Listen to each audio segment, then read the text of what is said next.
नमस्कार दोस्तों, NI information में आपका बहुत बहुत स्वागत है। दोस्तों, मेरे हिसाब से आर्मेनिया और अज़रबैजान के बारे में आप लोगों ने सुना ही होगा, और अगर नहीं सुना है तो ये है आर्मेनिया और ये है अज़रबैजान। मैप में आप स्पष्ट रूप से देख सकते हैं। ये दोनों ही देश न सिर्फ एक दूसरे के पड़ोसी हैं, बल्कि दोनों ही देशों के बीच एक म्यूचुअल कॉन्फ्लिक्ट का पुराना इतिहास जुड़ा हुआ है, जिसकी वजह से दोनों देश एक दूसरे की फाइलें निपटाने में लगे हुए हैं। अकॉर्डिंग टू रिपोर्ट, पिछले कुछ दिनों से आर्मेनिया और अज़रबैजान के बीच मौजूदा इलाका, जिसको नागोर्नो काराबाख कहा जाता है, इसको लेकर न सिर्फ कॉन्फ्लिक्ट चल रही है, बल्कि जैसे जैसे दिन बीत रहे हैं, दुनिया के अलग अलग देश भी इस कॉन्फ्लिक्ट के अंदर इन्वॉल्व होते जा रहे हैं। इसके अलावा रूस आर्मेनिया को कैसे धोखा दे रहा है, साथ ही साथ तुर्की और पाकिस्तान इस युद्ध में आर्मेनिया को क्यों हिट कर रहे हैं, इन सब के अलावा फ्रांस का इस कॉन्फ्लिक्ट में क्या इन्वॉल्वमेंट है, सब कुछ बहुत डिटेल से बताने वाला हूं। तो वीडियो के एंड तक बने रहें। और यदि आप चैनल पर नए हैं तो latest global conflict and defence update के लिए चैनल को सब्सक्राइब करें। तो चलिए दोस्तों, वीडियो को शुरू कर लेते हैं। पूर्व सोवियत संघ के इन दोनों देशों के बीच नागोर्नो काराबाख इलाके को लेकर लंबे समय से विवाद चल रहा है। इंटरनेशनल लेवल पर यह इलाका अज़रबैजान का हिस्सा माना जाता है, जबकि आर्मेनिया भी इस पर दावा करता है। आर्मेनिया इस पर दावा क्यों करता है, इसकी जड़ इतिहास के पन्नों में समाहित है। दरअसल आर्मेनिया और अज़रबैजान 1918 तथा 1920 में अस्तित्व में आए। इसके पहले भी इन दोनों देशों का इतिहास शत्रुतापूर्ण ही था। 1922 आते आते ये दोनों देश सोवियत यूनियन में शामिल हो गए, या फोर्सफुली इनको सोवियत यूनियन में शामिल करा लिया गया। यह एक अलग टॉपिक है। खैर, जो कुछ भी हो, दोनों देश सोवियत यूनियन में शामिल हो गए। इन दोनों देशों का ध्यान सोवियत यूनियन के इस कृत्य से भटकाने के लिए रूस के महान नेता जोसेफ स्टालिन ने अज़रबैजान के एक हिस्से नागोर्नो काराबाख को आर्मेनिया को दे दिया। ऐसा माना जाता है स्टालिन आर्मेनिया को खुश करने तथा आर्मेनिया और अज़रबैजान के बीच टेंशन बढ़ाने के लिए किया था। नागोर्नो काराबाख 4400 वर्ग किलोमीटर में फैला हुआ एक पहाड़ी इलाका है। बताया जाता है सोवियत यूनियन के अस्तित्व के दौरान ही अज़रबैजान के भीतर का यह क्षेत्र यानी नागोर्नो काराबाख ऑटोनोमस रीजन बन गया था। 1991 यानी सोवियत यूनियन के विघटन के बाद इस इलाके के लोगों ने खुद को स्वतंत्र राष्ट्र घोषित करते हुए इसका नाम नागोर्नो काराबाख गणतंत्र रखा। आपकी जानकारी के लिए बता दें, विश्व का कोई भी देश इंक्लूडिंग आर्मेनिया इसे एक देश का दर्जा नहीं दिया। 1994 के युद्ध के दौरान इस क्षेत्र पर आर्मेनिया ने अपना नियंत्रण स्थापित कर लिया। इसके अलावा यहाँ के लोग भी आर्मेनिया को ही स्वीकार करते हैं, क्योंकि इस क्षेत्र में ज़्यादातर ईसाई रिलीजन को मानने वाले लोग रहते हैं। इसको किसी भी एंगल से अज़रबैजान स्वीकार नहीं करता है। इस विवाद को लेकर समय समय पर दोनों देशों के बीच कॉन्फ्लिक्ट होती रहती थी, लेकिन वर्तमान की कॉन्फ्लिक्ट फुल फ्लेजेड वार का रूप ले लिया है और इस वार से अब वर्ल्ड वार की बू आने लगी है। यदि यह कॉन्फ्लिक्ट वर्ल्ड वार में तब्दील होता है तो इसका पूरा श्रेय मुस्लिम वर्ल्ड के खलीफा बनने का सपना देखने वाले तथा टेररिज्म एक्सपोर्टर यानी तुर्की तथा पाकिस्तान को जाता है, क्योंकि ये दोनों देश इस कॉन्फ्लिक्ट के बहाने अपने अपने गोल सेट कर रहे हैं। जहां तुर्की अरब वर्ल्ड में अपनी धमक के साथ साथ तुर्की को पावर ऑफ एक्सिस बनाने का सपना देख रहा है, सपना ही नहीं बल्कि तुर्की अपने मंसूबे को साकार करने के लिए समय समय पर एग्रेसिव स्टेप लेकर लाइमलाइट में भी बना रहा है।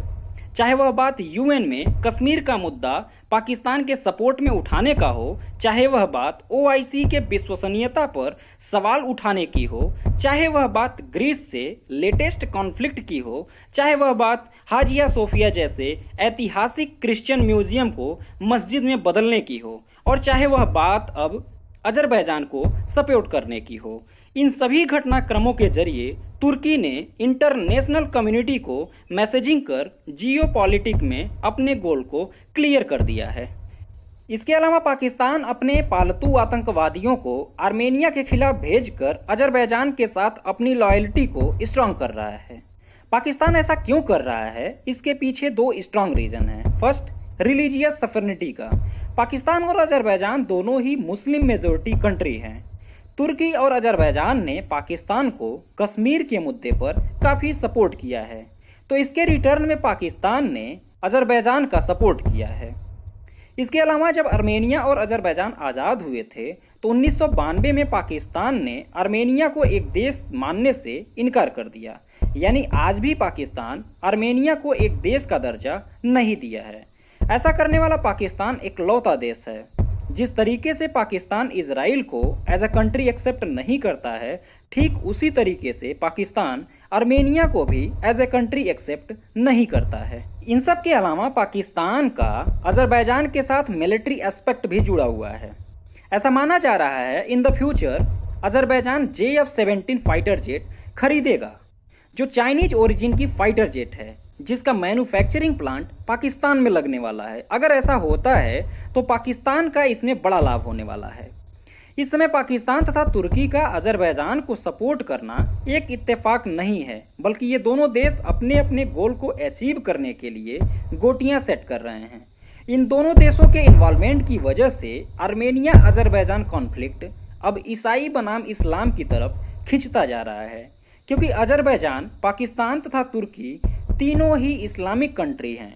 इसके अलावा आर्मेनिया, रूस, फ्रांस समेत यूरोपियन यूनियन के ज़्यादातर देश क्रिश्चियन रिलीजन को मानने वाले लोग हैं। रूस तथा आर्मेनिया के संबंध बहुत ही घनिष्ठ हैं और इस घनिष्ठ संबंध को CSTO नामक डिफेंस ग्रुप और मजबूत किए हुआ है। CSTO डिफेंस ग्रुप में 6 देश, जिसमें आर्मेनिया, बेलारूस, रूस, तजाकिस्तान, कजाकिस्तान तथा किर्गिस्तान सदस्य देश हैं। इस डिफेंस पैक्ट के आर्टिकल 3 के अकॉर्डिंग यदि किसी सदस्य देशों के ऊपर कोई देश हमला करता है तो सदस्य देश इंक्लूडिंग रसिया इस हमले को अपने देश के ऊपर हमला मानते हुए अटैकिंग कंट्री के ऊपर CSTO के सदस्य देश हमला कर देंगे। लेकिन इस युद्ध को 8 दिन हो गए हैं, अभी तक CSTO के सदस्य देश अपने आर्टिकल 3 को इम्प्लीमेंट नहीं कर रहे हैं। और यदि रूस अपने एलाइड कंट्री यानी आर्मेनिया को सपोर्ट नहीं करता है, तब CSTO के प्रासंगिकता पर सवाल खड़े होंगे, जो रूस के जियोपॉलिटिक्स पर बुरा असर डालेगा। इसको देखते हुए रूस ने अपने सिक्योरिटी काउंसिल के साथ इमरजेंसी मीटिंग किया है। अमूमन जब भी रूस इस तरह की मीटिंग करता है तब कुछ बड़ा स्टेप लेता है। इसके अलावा रूस तुर्की और पाकिस्तान को भी सख्त हिदायत दिया है। इन सबको देखते हुए ऐसा लग रहा है रूस कभी भी आर्मेनिया के सपोर्ट में वार जोन में उतर सकता है। इसके अलावा फ्रांस ने भी तुर्की तथा पाकिस्तान को अपने हद में रहने की नसीहत दी है। माना जा रहा है यदि युद्ध खत्म नहीं होता है तो फ्रांस कभी भी अजरबैजान के बहाने तुर्की को हिट करने के लिए वार जोन में उतर सकता है। आपकी जानकारी के लिए बता दें, तुर्की तथा फ्रांस दोनों ही नेटो के सदस्य देश हैं। तुर्की तथा फ्रांस के रिलेशन बहुत ही नाजुक दौर से गुजर रहे हैं। हाल ही में दोनों देश ग्रीस को लेकर आमने सामने आ गए थे। दरअसल तुर्की हाल ही में ग्रीस के टेरिटोरियल इंटीग्रिटी को हिट करने की कोशिश कर रहा था। इसके रिटेलिएशन में फ्रांस ने न केवल ग्रीस को फ्रंट फुट पर आकर सपोर्ट किया, बल्कि फ्रांस ने ग्रीस को राफेल जैसे फाइटर जेट भी प्रोवाइड कराए थे। आपकी जानकारी के लिए बता दें, आर्मेनिया में रूस का एक सैन्य ठिकाना भी स्थित है। रूस की सीमाओं से सटे हुए अजरबैजान के साथ रूस के संबंध बुरे नहीं हैं। इसका अंदाजा आप इस बात से लगा सकते हैं, आर्मेनिया और अजरबैजान जिस हथियारों से युद्ध लड़ रहे हैं उसमें से ज़्यादातर हथियार उन देशों ने रूस से ही खरीदे हैं। कुछ रिपोर्ट में यह भी दावा किया जा रहा है रूस वेट एंड वॉच पॉलिसी को अपनाकर अपने ज़्यादा से ज़्यादा हथियार उन देशों को सेल करना चाहता है। रूस के इसी नज़रिए की वजह से रूस की आलोचना हो रही है। यह है कंप्लीट एनालिसिस इस टॉपिक का। Thanks for listening. God bless you all.